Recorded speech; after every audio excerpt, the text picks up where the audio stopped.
Hello everyone, here it's Renuka. Welcome back to my channel that is Imbibe with Renuka.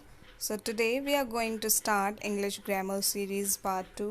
इससे पहले हम English Grammar Series Part 1 already कर चुके हैं and that was based on the topic subject and predicate. Guys, जिसने भी वो video अब तक नहीं देखी है please do watch it also. So without any delay I'm going to unveil today's topic and here it is.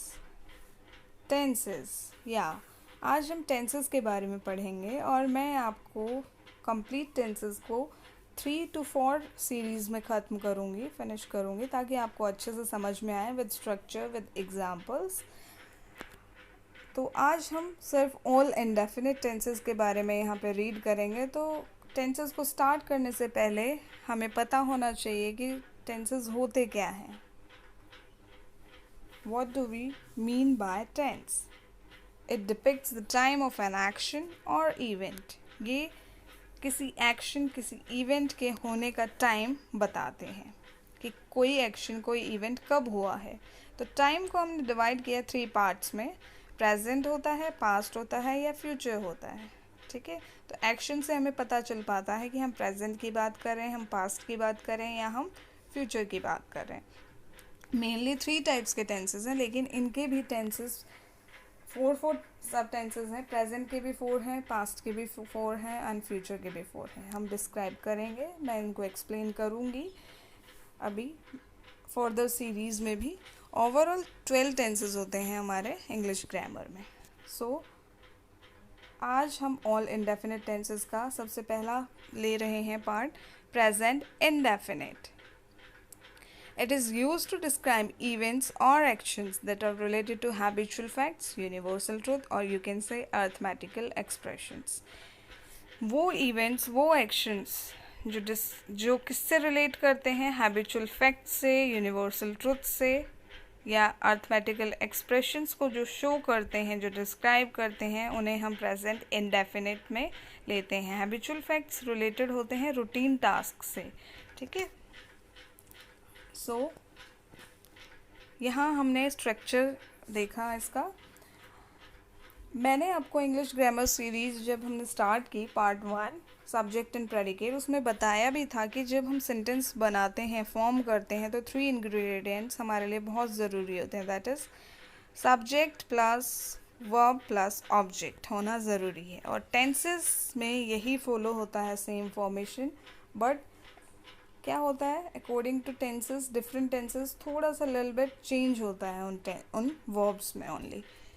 तो यहाँ पे हमारा जो आज पॉजिटिव सेंटेंसेस का जो स्ट्रक्चर है वो है subject plus V1 plus S/ES plus object. Identification in Hindi, हम पहचानेंगे कैसे कि कोई सेंटेंस हमें प्रेजेंट इंडेफिनिट में दिया है। अगर हिंदी टू इंग्लिश ट्रांसलेट करना है या इंग्लिश टू हिंदी ट्रांसलेट करना है तो हमें पहचान पता होना ज़रूरी है। तो पहचान क्या होती है, ता है, ती है और ते है। ठीक है, जिस भी वाक्य के अंत में ता है, ती है, ते है आता है वो हमारा प्रेजेंट इंडेफिनिट टेंस होता है। यूज़ ऑफ S/ES, देखो S और ES का यूज़ हमारा कहाँ होता है, सिंगुलर थर्ड पर्सन के साथ। सिंगुलर थर्ड पर्सन कौन कौन से होते हैं, he, she, it and any name, ये हमारे सिंगुलर थर्ड पर्सन होते हैं। यहाँ हमने फ्यू एग्जांपल्स लिए हैं असर्टिव सेंटेंसेस के, और असर्टिव सेंटेंसेस को हम पॉजिटिव सेंटेंसेस भी कह सकते हैं। तो एग्जांपल्स को थोड़ा गो थ्रू होंगे। The earth revolves around the sun, 3 and 3 makes 6, I do exercise daily, my father speaks the truth, his nephew helps the poor। आपने यहाँ देखा कि revolves एक वर्ब है, makes, speaks and helps। तो जो revolves है वो इसीलिए आया क्योंकि अर्थ है वो क्या है, हम अर्थ को क्या ट्रीट करते हैं, सिंगुलर थर्ड पर्सन। ठीक है, और जो अर्थमेटिकल एक्सप्रेशंस हैं हम उसमें भी उनको भी सिंगुलर थर्ड पर्सन मानते हैं, इसलिए हमने यहाँ पे मेक्स पुट किया है। स्पीक्स क्यों आया, अकॉर्डिंग टू माई फादर क्या है, singular third person. And helps क्योंकि हिज नेफ्यू है, वो भी सिंगुलर थर्ड पर्सन है। ओके, तो स्ट्रक्चर, अब हम जानेंगे स्ट्रक्चर फॉर नेगेटिव सेंटेंसेस के लिए स्ट्रक्चर क्या होता है। अभी हमने जाना पॉजिटिव का, अब हम जानेंगे नेगेटिव का। लिटिल बिट चेंज होता है, सिर्फ डू नॉट और डज नॉट हमारा ऐड हो जाता है और पूरा स्ट्रक्चर सेम है। That is subject plus do not oblique doesn't, या डू नॉट डज नॉट भी कह सकते हो, plus verb first form plus object. देखो डू नॉट और डजंट का यूज़ कहाँ होता है? डू नॉट यूज़ होता है फर्स्ट एंड सेकेंड पर्सन्स के साथ, चाहे वो सिंगुलर हो चाहे वो प्लूरल हो, जैसे कि आई, वी, यू और दे। तो हमें याद सिर्फ ये रखना है कि डजंट कहाँ यूज़ होता है, तो हमको रेस्ट जो बच जाएंगे वो डू नॉट उनके साथ अप्लाई होगा। तो हम ये लर्न रख सकते हैं, याद रख सकते हैं कि डजंट कहाँ यूज़ हो सकता है, कहाँ होता है? Third person singular, that is he, she, it और एनी नेम के साथ। तो अगर आप ये याद रखोगे तो इसके अलावा जो भी आपके पर्सन होंगे चेक कर सकते हो आप सब्जेक्ट में, उसके अकॉर्डिंग आप डू नॉट पुट कर देना अगर ही, शी, इट और एनी नेम के अलावा आपको कुछ भी सब्जेक्ट दिखाई दे। कुछ एग्जाम्पल्स लेते हैं नेगेटिव सेंटेंसेस के। Jeet doesn't peel the potatoes, you do not pluck the flowers, his paternal aunt doesn't have tea, I don't like cold drinks, we do not procrastinate our work। तो यहाँ आपने देखा doesn't, do not, ठीक है, doesn't, don't, यहाँ आप देख रहे हैं तो वो किसके अकॉर्डिंग आया? वो सब्जेक्ट के अकॉर्डिंग आया। जहाँ पे सिंगुलर थर्ड पर्सन होगा वहाँ पे हमारा सिर्फ डजंट लगेगा। Singular third person means he, she, it और एनी नेम। सो अब हम जानेंगे स्ट्रक्चर इंटेरोगेटिव सेंटेंसेस का। इंटेरोगेटिव सेंटेंसेस वो सेंटेंसेस होते हैं जिसमें हम क्वेश्चंस पूछते हैं किसी से या इंटेरोगेट करना चाहते हैं। उसके लिए हम प्रेजेंट इंडेफिनिट में हमारा स्ट्रक्चर क्या होगा? Do oblique does plus subject plus verb plus object. तो वही सेम रूल है डू और डज वाला कि हमारा डू यूज़ होता है first and second person, both singular and plural, whereas जो डज यूज़ होगा वो सिर्फ हमारा सिंगुलर थर्ड पर्सन के साथ यूज़ होगा और वो क्या होते हैं? ही, शी, इट और एनी नेम। फॉर एग्जाम्पल्स हम यहाँ ले रहे हैं, do you go to market, does your mother cook delicious food, does Niku play chess, do they obey their parents, does he shell the peas. तो हमने यहाँ do और डज का डिफरेंस देखा कि डज है हमारा सिंगुलर थर्ड पर्सन के साथ यूज़ हो रहा है। जैसे your mom singular third person है तो उनके साथ हमने डज यूज़ किया है। नीकू एनी नेम है तो हमने उसके साथ डज यूज़ किया है। ही, आपको पता है ही वाला रूल, सिंगुलर थर्ड पर्सन है, दैट्स वाई वी यूज़ है does. Structure for interrogative negative sentences का आप स्ट्रक्चर देखेंगे कि क्वेश्चन भी पूछ रहे हैं और नेगेटिव में क्वेश्चन पूछ रहे हैं तो सिर्फ नॉट यूज़ हो जाएगा, सेम स्ट्रक्चर रहेगा, डू नॉट या does not plus subject plus verb first form plus object. तो यहाँ एग्जांपल लेते हैं, वही सेम रूल है डू नॉट और डज नॉट वाला कि डज नॉट के साथ कब यूज़ होगा डज नॉट? जब हमारा थर्ड पर्सन सिंगुलर होगा। For example, doesn't Mansi have junk food? Don't you recognize him? Doesn't he forget to do his work? Don't they take a nap in the afternoon? Doesn't rabbit eat dry grass? तो आपने यहाँ देखा मानसी है और singular third person है, that's why we put here doesn't instead of don't। उसके बाद you है वो सेकेंड पर्सन है इसलिए हमने वहाँ पे don't यूज़ किया। उसके बाद थर्ड एग्जाम्पल में ही है सब्जेक्ट तो ही के अकॉर्डिंग हम डजंट यूज़ करेंगे क्योंकि ये सिंगुलर थर्ड पर्सन है। फोर्थ एग्जाम्पल में दे है वो क्या है? प्लूरल है हमारा, ठीक है, थर्ड पर्सन तो डोंट यूज़ होगा। और डजंट फिफ्थ में इसलिए यूज़ किया है क्योंकि रैबिट है वो क्या है? Singular third person. तो ये था, इससे पहले हमने सारा जाना प्रेजेंट इंडेफिनिट के बारे में। अब हम पढ़ेंगे पास्ट इंडेफिनिट के बारे में। It is use to describe the actions और events that are completed just now और in the distant past. It is also called simple past tense, ठीक है। तो जो भी एक्शंस, जो भी इवेंट्स अभी जस्ट कंप्लीट ही किए हैं हमने, उनके लिए हम पास्ट इंडेफिनिट का यूज़ करते हैं। और इन द डिस्टेंट पास्ट में, या फिर पहले कभी हुआ है पास्ट में, ठीक है, तो भी हम पास्ट इंडेफिनिट का यूज़ करते हैं। और सभी इंडेफिनिट टेंसेस को हम सिंपल टेंसेस भी बोलते हैं, इसीलिए हम पास्ट इंडेफिनिट को यहाँ सिंपल पास्ट टेंस भी कह सकते हैं। अब हम समझेंगे स्ट्रक्चर। स्ट्रक्चर जो पॉजिटिव सेंटेंसेस बनाने के लिए, या असर्टिव हम कह सकते हैं सेंटेंसेस बनाने के लिए, जो पास्ट इंडेफिनिट में होता है वो क्या है? Subject plus second form of verb plus object. यहाँ पे हमारा डिफरेंस क्या आया कि हमारा जो प्रेजेंट इंडेफिनिट है उसमें यूज़ होता था फर्स्ट फॉर्म के साथ एस, यहाँ पे डिफरेंस है कि वर्ब सेकेंड फॉर्म यूज़ होती है।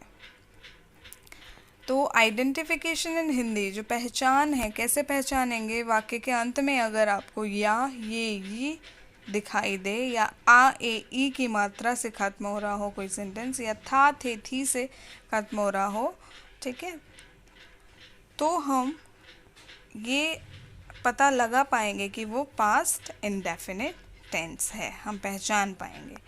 In simple past tense we use verb second form with all person. देखो ये अच्छी बात है, इसमें कंफ्यूज नहीं हो पाओगे आप, कंफ्यूज होने की ज़रूरत भी नहीं रहेगी कि जो पास्ट इंडेफिनिट टेंस है उसमें सभी, चाहे फर्स्ट पर्सन हो, सेकंड पर्सन हो, थर्ड पर्सन हो, सभी पर्सन्स के साथ हम वर्ब सेकंड फॉर्म यूज़ करते हैं। कोई अलग रूल नहीं है कि थर्ड पर्सन सिंगुलर के लिए, कोई भी अलग रूल नहीं है किसी के लिए भी, तो ये इसमें थोड़ा इजी हो गया हमारे लिए। फ्यू एग्जाम्पल्स जो पॉजिटिव सेंटेंस और we can say assertive sentences के लिए हैं वो क्या है? Children went to their maternal uncle's house, his younger sister told a lie, poet wrote a poem, it rain last night, my friend recited a poem. आपने यहाँ देखा सभी जो वर्ब यूज़ हुई हैं वो सेकेंड फॉर्म यूज़ हुई हैं। गो की सेकेंड फॉर्म फर्स्ट एग्जाम्पल में वेंट हो गई, ठीक है, सेकेंड एग्जाम्पल में टेल का टोल्ड हो गया, थर्ड एग्जाम्पल में राइट का रोट हो गया, फोर्थ एग्जाम्पल में रेन का रेन्ड हो गया, एंड फिफ्थ जो एग्जाम्पल है उसमें रिसाइट का रिसाइटेड हो गया। तो मतलब ये चीज़ें हो चुकी। इट रेन लास्ट नाइट मतलब पिछली बीते रात क्या हुई? बारिश हुई। माई फ्रेंड रिसाइटेड ए पोएम, मेरे दोस्त ने पोएम सुनाई, कविता सुनाई। तो यही पहचान हमारी आ रही है, या आएगी आ, ए, ई या था, थे, थी वाली पहचान होनी चाहिए, तो हम अच्छे से ट्रांसलेट कर भी पाते हैं इसीलिए। अब है हमारा स्ट्रक्चर नेगेटिव सेंटेंसेस के लिए। अभी हमने पॉजिटिव सेंटेंसेस का देखा, अब हम नेगेटिव का देखेंगे। क्या है structure? Subject plus did not plus verb first form plus object. यहाँ पे जो डिड नॉट है वो यूज़ हुआ होगा विद ऑल पर्सन्स। अभी मैंने जैसे बताया था कि डिड या सेकेंड फॉर्म सबके साथ यूज़ होती है, तो यहाँ पे डिड होगा वो सबके साथ यूज़ होगा। जैसे कि प्रेजेंट इंडेफिनिट में डू और डज अलग अलग थे, यहाँ पे सबके लिए सिमिलर है, दैट इज़ डिड। तो फर्स्ट पर्सन हो चाहे सेकंड चाहे थर्ड हो, सबके साथ डिड यूज़ होगा। एक बात यहाँ पे नोट करने वाली क्या है, जब आप नेगेटिव सेंटेंस बनाते हैं तो डू की सेकंड फॉर्म एक बार डिड लग चुकी है, इसलिए हमने यहाँ पे वर्ब की फर्स्ट फॉर्म लगाई है, क्योंकि हम दो बार वर्ब की सेकंड फॉर्म यूज़ नहीं कर सकते और ना ही करेंगे। इसलिए हमने डिड, जब हम डू की सेकेंड फॉर्म लगा दी है एक बार, तो हम इसके साथ जो वर्ब की फॉर्म यूज़ करेंगे वो फर्स्ट ही करेंगे, ठीक है। For examples, Ruby didn't scold her, Nitika didn't disobey her teachers, Lions didn't roar in the forest, Sparrow didn't chirp, they didn't chase the thief। तो आपको ये याद रखना है, जब आप did का यूज़ करेंगे या did not का यूज़ करेंगे तो आपको हमेशा उसके साथ फर्स्ट फॉर्म लगानी है। अगर did या did not का यूज़ नहीं हो रहा है, means in case of positive sentences हम सेकेंड फॉर्म यूज़ करेंगे। अब है हमारा स्ट्रक्चर फॉर इंटेरोगेटिव सेंटेंसेस।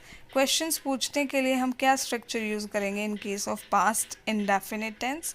तो वो स्ट्रक्चर हमारा होगा did plus subject plus verb first form plus object. जैसा कि मैंने आपको पहले भी बताया कि डिड के साथ हमेशा हम फर्स्ट फॉर्म यूज़ करते हैं, इसलिए हमने फर्स्ट फॉर्म यूज़ की है। आप सोचेंगे यार सेकंड क्यों नहीं हुई, तो वो याद रखना है कि डिड या डिड नॉट जहाँ होगा वहाँ हमेशा हमारी फर्स्ट फॉर्म ही यूज़ होगी। For example, did your child complete his work, did the mason construct, यहाँ पे कंस्ट्रक्ट की स्पेलिंग करेक्ट करना, CONSTRUCT, construct the house, did Ranveer won the lottery, did honey bee buzz, did your brother call his friend up. तो यहाँ आपने देखा कोई भी पर्सन था, child, mason, Ranveer, honey bee, brother, ठीक है, सबके साथ हमने क्या यूज़ किया है, डिड यूज़ हुआ है यहाँ पे हमारा। अब हम लेंगे structure for interrogative negative sentences. या इंटेरोगेटिव भी होगा, क्वेश्चंस भी पूछ रहे हैं और नेगेटिव सेंस में पूछ रहे हैं हम, तो did not plus subject plus verb first form plus object होगा। For example, didn't I ask you, didn't birds fly in the sky, didn't you water the saplings, didn't your father bring chocolate, didn't you hum a song. तो सब के साथ आपने देखा कोई भी हमारा सब्जेक्ट है, हम सब में डिड यूज़ करेंगे, और जब भी डिड या डिड नॉट यूज़ करेंगे हमें फर्स्ट फॉर्म यूज़ करनी है। तो आई होप आपको समझ में आया है पास्ट इंडेफिनिट। अब हम चलेंगे फ्यूचर इंडेफिनिट टेंस पे। क्या होता है future indefinite tense? It is used to describe an action और event that will happen in near future. It is used to predict about future. It is also called simple future tense. जो simple future बोलते हैं हम इसे, या future indefinite tense, ये क्या show करता है? ऐसे एक्शन, ऐसे इवेंट जो नियर फ्यूचर में बस अभी होने ही वाले हैं, ठीक है, जो अभी होंगे। तो नियर फ्यूचर की जो बात बताता है, हमें डिस्क्राइब करता है, और ये हम यूज़ करते हैं प्रेडिक्ट करने के लिए भी फ्यूचर, क्योंकि फ्यूचर तो अनसर्टेन है, फ्यूचर के बारे में किसी को कुछ नहीं पता, लेकिन हम प्रेडिक्ट ही कर पाते हैं ना कि मैं कल दिल्ली जाऊंगा या जाऊंगी, है ना। तो प्रेडिक्शन ही है वो, मे बी ना जा पाऊँ, कोई ऐसी कैजुअलिटी हो जाए, कॉन्टिजेंसी हो जाए, तो it is also called simple future tense, इसे हम कहते हैं। इसका स्ट्रक्चर है जो पॉजिटिव सेंटेंसेस का, इसमें वो है subject plus will plus verb first form plus object. ये बताना चाहूँगी, पहले हम शैल भी यूज़ करते थे, लेकिन मॉडर्न इंग्लिश में हम विल का ही यूज़ कर सकते हैं सर, ठीक है, सभी सब्जेक्ट के साथ, वेदर इट इज़ सिंगुलर और प्लूरल, किसी भी सब्जेक्ट के साथ। पहले इसका थोड़ा रूल अलग था कि शैल भी यूज़ होता है, लेकिन हम अब शैल के बिना भी हम विल का सिर्फ यूज़ कर सकते हैं। तो आइडेंटिफिकेशन, जो पहचान है हिंदी में, वो क्या होगी? सिंपल फ्यूचर या फ्यूचर इंडेफिनिट की अंत में वाक्य के क्या आएगा हिंदी में? गा, गे, गी, इनमें से कोई ना कोई आएगा, ठीक है। In simple future tense also we use will plus verb first form with all persons, whether first, second, third। इसमें भी कोई डिफरेंस नहीं है, फर्स्ट, सेकेंड, थर्ड पर्सन में सबके लिए सेम रूल है, दैट इज़ will के साथ फर्स्ट फॉर्म ऑफ वर्ब आएगी, ठीक है। तो ये मैं आपको बता चुकी कि मॉडर्न इंग्लिश में हम will ही यूज़ करते हैं सभी सब्जेक्ट्स के साथ इंस्टेड ऑफ shall। कुछ एग्जाम्पल्स हैं पॉजिटिव सेंटेंसेस के या असर्टिव सेंटेंसेस के। She will deliver a speech. Teacher will ask question. You will have healthy food. My mother will give me a present on my birthday. Clown will make you laugh. ये भी आपके लिए easy था कि कोई भी subject हो, singular हो, प्लूरल हो, फर्स्ट, सेकंड, थर्ड पर्सन हो, ठीक है, उन सब के साथ क्या यूज़ होगा हमारा? will plus first form of verb. अब हम चलेंगे नेगेटिव सेंटेंसेस पे। हमने पॉजिटिव कर लिया फ्यूचर इंडेफिनिट का, नाउ स्ट्रक्चर देखेंगे नेगेटिव सेंटेंसेस का। स्ट्रक्चर क्या होता है नेगेटिव सेंटेंसेस का? Subject plus will not plus verb first form plus object. तो कुछ एग्जांपल्स लेते हैं, सेम रूल है, सिर्फ नॉट यूज़ हो गया यहाँ पे। Gita won't abuse others. Will not की एब्रीवेशन जब कॉन्ट्रैक्शन करते हैं विल नॉट का तो वॉन्ट बनता है, तो Gita won't abuse others. Gagan won't participate in the upcoming competition. She won't go to Delhi.